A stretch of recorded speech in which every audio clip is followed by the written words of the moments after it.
The list widget is an easy way to make a list of any content you want, like text, images, videos, and it organizes them easily. You can see on the right hand side here of our preview, we have a little list. For example, we have our first title, our second title, and then our third one. This one doesn't have a picture, and our fourth one right below that. You can click any one and it'll open up that list item. And these ones are articles with just text and pictures, and users would be able to click left and right and go between them. So if you had a bunch of videos, users would be able to switch back and forth between those videos and look at all the items in the list. So it's very easy to create. You would simply click add a widget, and then list is located right down there. Once you create a list, it'll let you add the items to the list. We're going to go ahead and use this one just to see how it works, and we're also going to create a new article. But let's open this up to see how a list looks. You can see our items right here, and they match up to our list on the right hand side. There's our different titles, or title 1, 2, and 3, and 4, and the pictures. So if you want to add something to this list, you would simply click add a new item to the list, and that'll open up that item page.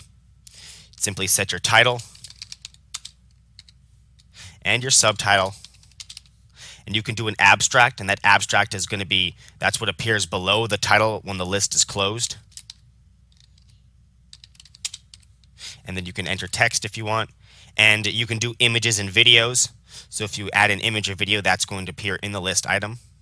So we can add a simple image, and then now that it's saved that, once we added the image, you can scroll down and we can see we now have that list item right there. When we open it, there is our text and our subtitle right there. And there's also a few other things you can add to it, such as buttons. You can add different buttons with a variety of different effects. Simply watch the buttons tutorial in order to understand more of those. You can also add tags. Now, tags, for those that are not familiar, they basically add a particular keyword or phrase and associate it with this list item. And users can then click on those tags and see those items associated with it. You can see at the top here, we have a few different tags, and whenever you make a tag, it'll generate that at the top of the list. So all of these tags are associated with different list items. So when we click one, it'll show us that list item associated with that tag. So if we wanted to make a tag for this, we can do tag 5, for example, and it'll say new because this is a new tag that I have not created for this widget. Once you create it, it'll no longer be new, and it'll show up at the top there. Once you click that, it now opens or shows us that list item associated with that tag. So that's an easy way to organize things and for users to be able to see what is associated with what and to easily find the article they're looking for. You can also add an author and date. And the date, if you do choose to make a date, this is also going to be used to determine how it's organized if you decide to organize by date.